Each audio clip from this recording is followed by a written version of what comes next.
اگلا سوال ہے کہ ایک حدیث میں آیا کہ انسان صبح مومن ہوگا لیکن شام کو کافر ہو جائے گا، اور شام کو مومن ہوگا اور صبح کافر ہو جائے گا۔ اس حدیث کی صحت سے متعلق بتائیں، اور اگر حدیث صحیح ہے تو اس کی تشریح کریں۔ حدیث تو صحیح ہے، صحیح بخاری میں بھی ہے، مسلم میں بھی کتاب الفتن چیپٹر میں موجود ہے کہ نبی علیہ السلام نے فرمایا کہ فتنوں کا ایسا دور دورے گا کہ کئی انسان ایسے بھی ہوں گے وہ قبر کے پاس کھڑے ہو کے کہیں گے کہ کاش اس مردے کی جگہ آج ہم قبر میں ہوتے تو ہم ان فتنوں سے نہ گزرتے۔ اور ان فتنوں میں جو ہے وہ انسان صبح کے وقت مومن اٹھے گا، شام کے وقت کافر ہو جائے گا، شام کو مومن ہوگا، صبح کے وقت وہ کافر اٹھے گا۔ اور ان فتنوں میں جو ہے وہ چلنے والے سے جو یعنی جو رکنے والا ہے وہ بہتر ہوگا، اور اس سے بھی جو بیٹھنے والا ہے وہ بہتر ہوگا، یعنی جو جتنا وائڈ کرے گا۔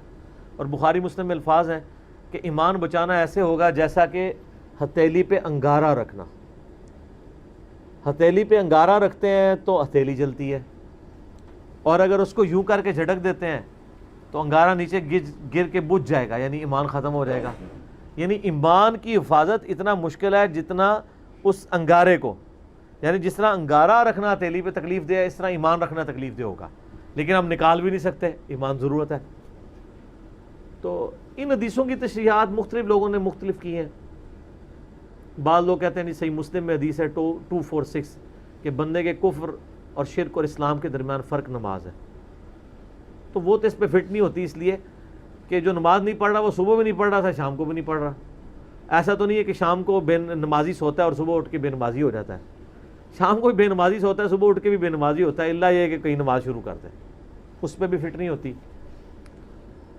یہ قرب قیامت کے بارے میں ضرور فٹ ہوتی ہے کہ جب ایمان کی حفاظت مشکل ہو جائے گی، دجال آ جائے گا، اس کے ماتھے پہ کافر لکھا ہوگا، لیکن کافر کٹھا نہیں، کاف الف فا را لکھا ہوگا، لوگ اس کی بھی تعویل ہی کر لیں گے، تو مومن ہی ہوں گے جو اس پہ بھی ایمان لے آئیں گے اور کفر اختیار کر لیں گے، اور کئی مومن ہیں جن کو اللہ تعالیٰ ان کے فتنے سے بچا لے گا۔ صحیح مسلم میں حدیث ہے کہ جو شخص سورہ الکہف کی پہلی 10 آیات یاد کر لے وہ دجال کے فتنے سے بچ جائے گا۔ یہ روزانہ ایک دفعہ پڑھ لیا کرے تو یاد ہو جائیں گی۔ الحمدللہ الذی انزل علی عبدہ الکتاب سے لے کے ربنا آتنا من لدنک رحمۃ وہیئ لنا من امرنا رشدا، وہ فتنہ بہت بڑا فتنہ ہوگا۔ صحیح بخاری مسلم میں حدیث ہے کہ حضرت آدم سے لے کے قیامت تک دجال سے بڑا کوئی فتنہ نہیں آیا، اور کوئی نبی ایسا نہیں جو اپنی امت کو دجال کے فتنے سے آگاہ نہ کر کے گیا ہو۔ میں نے دجال کے اوپر پورا لیکچر دیا ہے، مسئلہ 133، ساری دجال سے ریلیٹڈ احادیث آلموسٹ سوائے چاند ایک کے بخاری مسلم سے میں نے کور کی ہے۔ تو اس زمانے کے لیے کہ وہ ظاہر ہے دجال پہ لوگ ایمان لے آئیں گے، اللہ تعالیٰ اس کو ایسی یعنی صلاحیت دے گا، لیکن ظاہر ہے وہ آزمائش کے لیے ہوگی۔ زمین سے سبزہ اگائے گا، آسمان سے بارش برسائے گا، ایک مومن کھڑا ہو جائے گا کوئی علمی کتابی قسم کا، میں ثابت کروں گا علمی کتابی ہوگا، وہ کہے گا تو دجال ہے، وہ کہے گا میں رب ہوں مجھے رب مانو، وہ کہے گا میرا رب تو کانا نہیں تو کانا ہے، وہ کہے گا دیکھو میں سبزہ اگا رہا ہوں، میں بارش برسا رہا ہوں، یہ اللہ کی کوالٹیز ہیں، تو مجھے رب مانو۔ وہ کہے گا نہیں، مجھے میرے نبی کی حدیث پہنچی ہے کہ تو دجال ہے۔ تو یہ کون ہوگا؟ کارنامے اور کرتب دیکھ کے موندے ہو جانے والے اور علمی کتابی، حدیث تو علمی کتابی بات ہے نا، وہ دیکھ کے بھی نہیں مانے گا، وہ کہے گا کہ اچھا نبی صاحب فرماتے ہیں اس کے ساتھ آگ بھی ہوگی اور جنت بھی ہوگی، وہ آگ دراصل جنت ہوگی اور جو جنت ہے وہ اصل میں دوزخ ہوگی، اپنے ماننے والوں کو وہ جنت میں پھینک رہا ہوگا، اصل میں دوزخ میں جا رہے ہوں گے، اور دوسروں کو وہ آگ میں پھینک رہا ہوگا، وہ جنت میں جا رہے ہوں گے، دنیا سے تو خیر چلے جائیں گے۔ تو نبی صلی اللہ علیہ وآلہ وسلم فرماتے ہیں، بخاری مسلم کے الفاظ ہیں، ایک مومن کھڑا ہوگا اور کوئی کہے گا تو دجال ہے، وہ کہے گا میں اتنے کرتب کر ہوں مجھے مانو، کہے گا میں نہیں مانتا، مجھے نبی کی حدیث پہنچی ہے۔ تو وہ بھرے مجمع میں اس کو قتل کر کے اس کے سر پہ آرا چلا کے اس کے جسم کے 2 ٹکڑے کر دے گا، ایک ٹکڑا اس طرف اور ایک اس طرف، اور پھر اس کے درمیان چلے گا، یہ انشور کرنے کے لیے کہ واقعی میں نے 2 ٹکڑے کیے ہیں، نظر کا دھوکہ نہیں ہے۔ تو سر پھر سارے بزرگوں کو ماننے والے تو کہیں گے سر تو ہٹ جاتے پھر کوئی نہیں، آج دے شیخ عبد القادر جیلانی ہی تو سی ہو، حالانکہ وہ بھی جھوٹ ہے، انہوں نے بھی کہڑا مردہ زندہ کیتا ہے۔ پھر وہ دو ٹکڑوں کو جوڑے گا اور دوبارہ اس بندے کو زندہ کر لے گا اور کہے گا ہاں اب تو میں نے تجھے مار کے زندہ کیا، اب مجھے خدا مان۔ وہ کہے گا نہیں تو دجال ہے، تیری اس بات نے میرے ایمان میں اضافہ کیا ہے، کیونکہ میں نے نبی علیہ السلام سے سنا تھا، میرے تک یہ بات پہنچی تھی، علمی کتابی بات، یہ کتابی بات، بابیں نہیں کتابیں، کہ وہ ایک مومن کو قتل کر کے زندہ کر لے گا۔ اور نبی علیہ السلام کے الفاظ ہیں کہ وہ مومن اس وقت روئے ارض کا سب سے بہترین شہید ہوگا۔ اچھا اس کو زندہ کرے گا، پھر دوبارہ قتل کرنا ہے پھر وہ قادر نہیں ہوگا، اس کو قتل کرنا چاہے گا لیکن اللہ تعالیٰ اس کو بچا لے گا۔ تو علمی کتابی ہو گیا نا۔ تو یہ اس زمانے کی بات ہے کہ لوگ وہ سارے کرتب دیکھ کے ایمان لے آئیں گے۔ یا ایک اس کی تعویل میں نے جو سوچی ہے نا وہ یہ ہے، ہمارے اس پرفتن دور میں جس تکلیف سے مسلمان گزر رہے ہیں، خصوصاً اینٹی اسٹیٹ ایکٹیویٹیز اور مسلمانوں کو قتل کرنا لسانیت کی بنیاد پہ، پولیٹکس کی بنیاد پہ، یا مذہبی اختلافات فرقہ وارانہ کی بنیاد پہ، یہ بھی اسی کیٹیگری میں فال کرتا ہے کہ ایک شخص صبح کے وقت اس حال میں اٹھا ہے کہ وہ اپنے مسلمان بھائی کے قتل کو حرام سمجھتا ہے، لیکن کوئی مولوی، کوئی جہادی تنظیم اس کی ایسی برین واشنگ کرتی ہے کہ شام کے وقت وہ کسی مسجد پہ، امام بارگاہ پہ بم پھاڑنے کے لیے تیار ہو جاتا ہے۔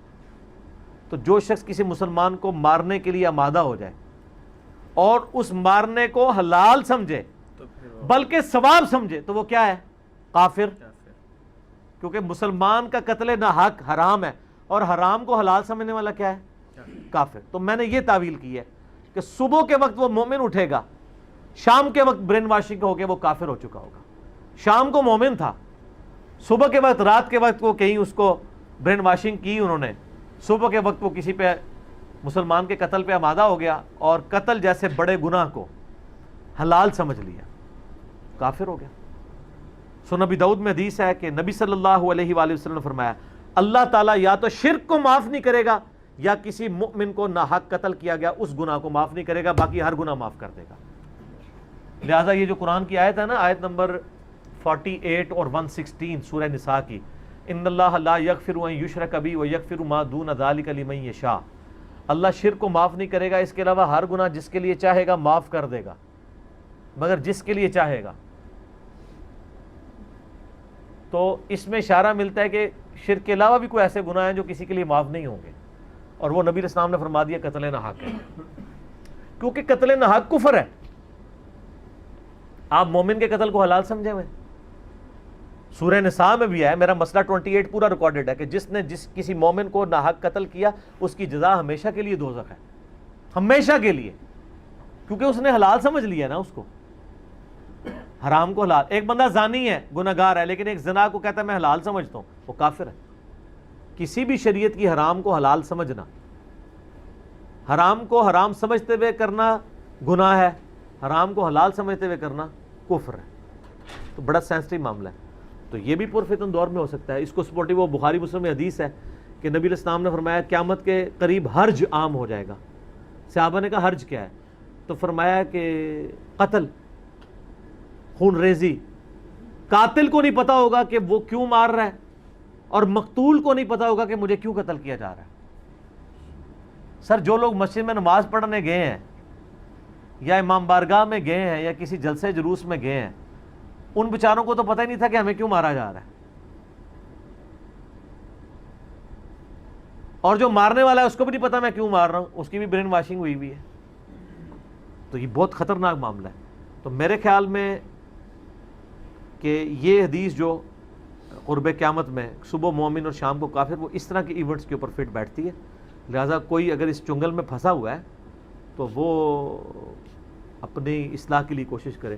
2008-9 کی بات ہے، میں ایک مسجد میں تھا تو وہاں مجھے ایک بندہ ملا، وہ تو مجھے بتانے لگا، وہ کہتا ہے میں نے تو باقاعدہ خودکش یعنی جیکٹ بھی پہن لی تھی، پورا ارادہ کر لیا تھا۔ یہ ان دنوں کی بات کر رہا ہوں جب یہ بہت چیزیں عام تھیں، یعنی یہ ضرب عضب سے بہت پہلے کی بات کر رہا ہوں۔ تو پھر کہہ رہا ہے کہ مجھے اللہ نے ہدایت دی ہے اور چیزیں مجھے سمجھ آئی ہیں، لیکن اس وقت تو کہتا ہے میری مت ماری گئی تھی، تو مجھے کہیں پہ بھی پھینکتے تو میں نے کام کر لینا تھا۔ تو یہ جناب برین واشنگ بڑی بری چیز ہے۔ اللہ تعالیٰ مسلمانوں کو مسلمانوں کے شر سے پہلے نمبر پہ بچائے اور کافروں کے شر سے دوسرے نمبر پہ بچائے. کیونکہ مسلمان تو آپ کو ثواب سمجھ کے قتل کریں گے, کافر تو دشمنی میں کریں گے, ان کا تو چانس ہے کہ بھی آپ کو معاف کر دیں, لیکن جو ثواب سمجھ کے آپ کو قتل کر رہا ہے نا, وہ تو انشاءاللہ جب تک وہ اپنی جنت پکی کروا کے آپ کو جنت میں بھیج کے اپنی جنت پکی نہیں کرواتا نا, اس وقت تک اس کو سکون نہیں آنا. ٹھیک ہو گیا. اور بھائی جس کی برین واشنگ کی جاتی ہے پھر اس کا کیا قصور ہے کہ اگر وہ ایک بندے کی برین واشنگ ہو گئی ہے, اس کی متھی ماری گئی ہے, تو پھر نہیں, اس کا قصور تو ہے نا. آپ کوئی بندہ برین واشنگ کر کے کافر ہو جاتا ہے تو اب اللہ نے اس کو اس وجہ سے تو معاف نہیں کرنا نا, اپنی عقل استعمال کرے نا. برین واشنگ یہ تو نہیں ہوئی ہے کہ انہوں نے دماغ میں کوئی کان کے راستے ٹوٹی داخل کر کے دماغ ختم کیا ہے. ایک باتیں کی ہیں نا. برین واشنگ جن کی ہو رہی ہے ان کو چاہیے دوسرے لوگوں کے بھی دلائل دیکھیں نا کہ وہ کیا کہہ رہے ہیں. ایک طرف کی باتیں سن کے تو نا کسی پیچھے چل پڑے. ٹھیک ہوگا.